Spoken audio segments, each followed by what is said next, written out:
LPU ప్లేస్మెంట్ల రికార్డులు సృష్టిస్తోంది. Final year student 2.5 కోట్ల ప్యాకేజ్ పొందుతున్నారు. 1700 మందికి పైగా ఎల్పియు స్టూడెంట్స్ 10 లక్షల నుంచి 2.5 కోట్ల ప్యాకేజెస్ పొందారు. విద్యా విప్లవం ప్రారంభమైంది లవ్లీ ప్రొఫెషనల్ యూనివర్సిటీలో. ఈ పోలీసులు అంటే ఇవాళ ఉన్నటువంటి చాలా మంది పోలీసులు అమ్మాయిలు కనపడలేదని తల్లిదండ్రులు వచ్చి మొత్తుకుంటే పట్టుకోరు. మా అమ్మాయిని వేధిస్తున్నాడు, ఆయన్ని కట్టడి చేయమంటే కట్టడి చేయరు. చంపేశాక వచ్చి శవ పంచనామా చేయడానికి మాత్రమే వస్తున్నారు.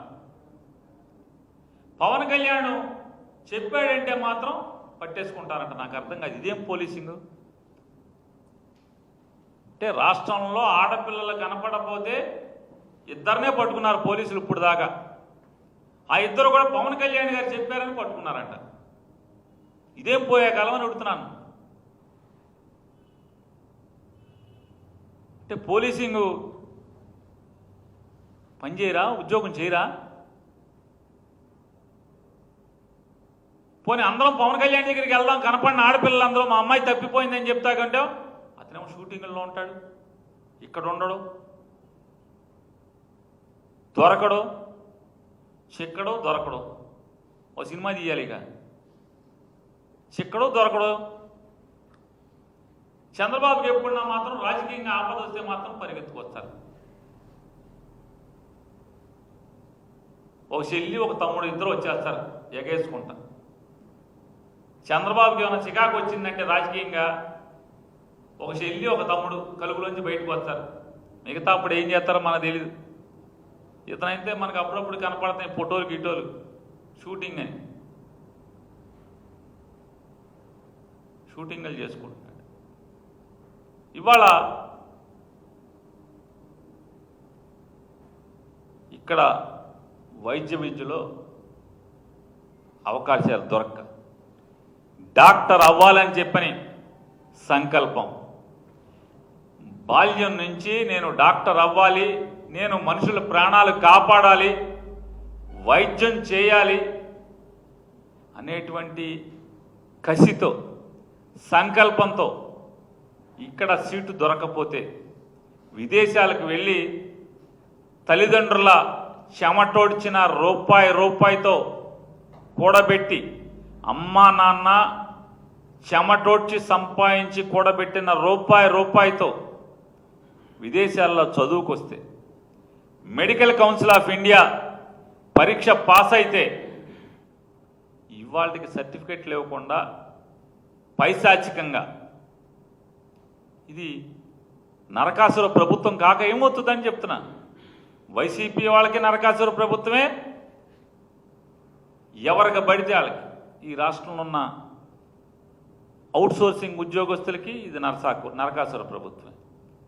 ఎన్నికల ముందు ఉద్యోగస్తులకి అరచేతిలో వైకుంఠం చూపించినటువంటి ఈ ప్రభుత్వం, ఆ రోజున్నటువంటి రాజకీయ శక్తులు ఇవాళ ప్రభుత్వాన్ని నడుపుతూ వాళ్ళకి డిఏలు ఎవరు, లేదా వాళ్ళకి పిఆర్సీని కాన్స్టిట్యూట్ చేయరు, ఐఆర్ ఎవరు,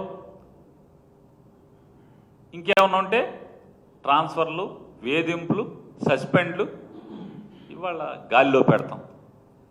కొత్త పొగడలు భారతదేశంలో ఎక్కడ ఈ నరకాసుర పాలనలో తప్పితే ఎక్కడా చూడం. ఆడికి ఉద్యోగం ఉండదు, ఎక్కడ జీతం రాదు. రోజు పొద్దున్నే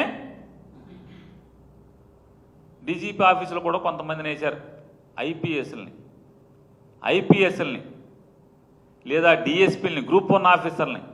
రోజు పొద్దున్నే ఆఫీస్కి వెళ్ళి సంతకం పెట్టి వెయిటింగ్ రూమ్లో కూర్చోవాలి. ఏది విజిటర్స్ వస్తారు కదా, సందర్శకులు వస్తారు అర్జీలు ఇచ్చుకుంటాకి, కలవటాకి, బాధలు చెప్పుకుంటాకి. అక్కడ పొద్దున్న 9:45 నుంచి సాయంత్రం 5:30 వరకు అక్కడ కూర్చోవాలంట. కూర్చుని ఇంటికి వెళ్ళాలంట. ఇది గడిచిన సంవత్సర కాలంగా అనేక డిపార్ట్మెంట్లో జీతం లేకుండా, ఉద్యోగం లేకుండా ఐఏఎస్లు, ఐపీఎస్లు, గ్రూప్ 1 ఆఫీసర్లు అనేక మందిని ఈ రకంగా వేధించుకు తింటున్నటువంటి వేధింపులు గురవుతున్న వారందరికీ కూడా ఇది నరకాసుర ప్రభుత్వం కాక ఇంకేమవుతుందని అడుగుతున్నాను. ఇవాళ ఈ రాష్ట్రంలో జరుగుతున్నటువంటి ఎర్ర బుక్కు పేరుతో జరుగుతున్నటువంటి ఎర్రి పరిపాలన నరకాసుర ప్రభుత్వం కాక ఏమవుతుందని నేను అడుగుతున్నాను. ఇవాళ ఈనాడు ఆయన రామోజీరావు గారు కీర్తిశేషులు అయిపోయారు, వాళ్ళ అబ్బాయి గారు ఉన్నారు, ఆయన రాస్తాడు. ఇది పేపరా? వెంటాడుతున్న వైకాపా పాపం అంట.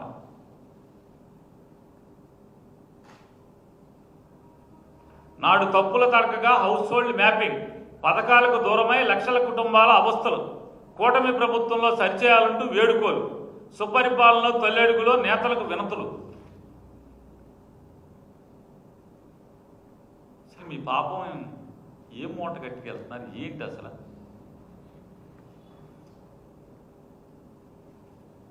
సంవత్సరం అయింది కదా మీరు, అంటే నిన్న ప్రమాణ స్వీకారం చేసి వాళ్ళు వెళ్ళామనుకుంటున్నారు ఏంటి? నిన్న ప్రమాణ స్వీకారం చేసి వాళ్ళ ప్రజల్లోకి వెళ్తున్నారేంటి బాబు మీరు? సంవత్సరం అయింది. సంవత్సరం నిండిన తర్వాత వైకాపాలో మా పథకం రాలేదన్నారు. నేను రామోజీరావు గారి అబ్బాయిని ప్రశ్నిస్తున్నా, వైఎస్ఆర్ కాంగ్రెస్ పార్టీ ప్రభుత్వమే మంచి ప్రభుత్వం కాకపోతే జగన్మోహన్ రెడ్డి గారు సంక్షేమ పథకాలకి ఏదైతే గైడ్ లైన్స్ పెట్టాడో అదే గైడ్ లైన్స్ని మీరు ఎందుకు కొనసాగిస్తున్నారు? మా ప్రభుత్వం మంచిది కాకపోతే, మేము పెట్టిన నియమాలు మంచివి కాకపోతే అదే 6 స్టెప్ వ్యాలిడేషన్ మీరు 8 స్టెప్ వ్యాలిడేషన్ చేశారు. అదే మేము పెట్టిన